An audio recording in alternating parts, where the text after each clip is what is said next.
지난달 14일 경기도 성남에서 있었던 일인데요. 달리던 택시에서 뒷좌석에 탄 승객이 택시 기사에게 무차별적으로 흉기를 휘둘러서 결국 숨지게 하는 사건이었습니다. 아이고, 정말 끔찍하고 안타까운 사건이었는데 당시 저 승객이었던 사람이 범행을 저질렀던 이유가 대체 뭐였습니까, 안진용 기자님?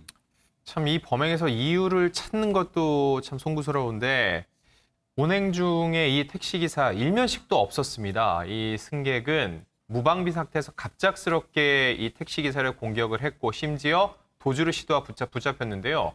이 택시기사 같은 경우는 60대 가장이었던 것으로 알려져서 더욱더 큰 안타까움을 샀고요. 가해 남성은 경찰 조사 과정에서 본인의 혐의는 인정을 했습니다. 하지만 이 범행을 저지른 이유에 대해서는 얼토당토하는 말을 내뱉으면서 횡설수설했다고 하고요. 진술을 논리적으로 하지 못해 흉기를 휘두른 목적에 대해서는 아직 파악하지 못한 상태에서 이 피의자는 구속 기소됐습니다.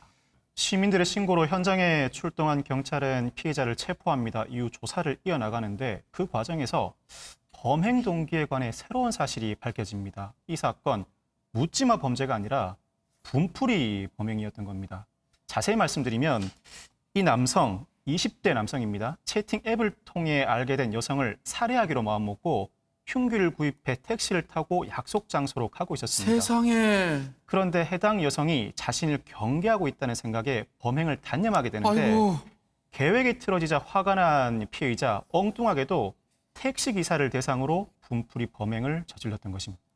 예, 그러니까 지금 너무나 황당한 사건이 벌어진 건데, 그러니까 애초에 범행 대상을 상정한 것도 말이 안 되는데 그것도 그러니까요. 황당한 건데 그게 여의치 않으니까 갑자기 아무 상관도 없는 제3자한테 화풀이를 이렇게 했다는 것이 도무지 이해가 되지 않고 지금 그 가족들은 너무나 큰 고통 속에서 살고 있다는 거예요. 세상에. 지금 고인이 피해자가 손주를 끔찍이 아끼는 할아버지였고 또 한 가정의 가장이었는데 지금 그 마지막에 그 처참했던 모습이 가족들한테 지금 트라우마가 돼가지고 그 막 갑자기 눈물이 흐른다거나 아니면 제대로 잠을 자지 못한다거나 아이고. 지금 딸이 하는 이야기가 현관문 소리가 들리면 바로 아버지가 들어오시는 것 아이고, 같은 느낌이 세상에. 든다.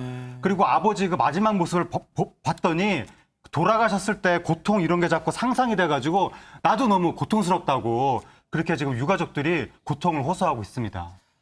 정말로 억울한 죽음입니다. 근데 박성배 변호사님, 기사님은 이렇게 안타깝고 억울한 죽음 맞이했는데 그러면 그 피의자는 정말 정신병력을 내세워서 형량을 낮게 받을 수도 있어요, 진짜로? 우선은 정신질환이 범행에 영향을 미쳤다고 단정할 수 없습니다. 범행에 영향을 미친 경우에도 집행유예가 선고될 사안은 아닙니다. 이 경우에는 치료 감호와 형이 동시에 선고됩니다. 즉 구금된 상태에서 치료를 받고 그 이후에는 형 집행을 온전히 받게 되는데 이 사건은 별다른 이유 없는 살인 사건으로서 적어도 20년 이상의 형 선고가 예상됩니다.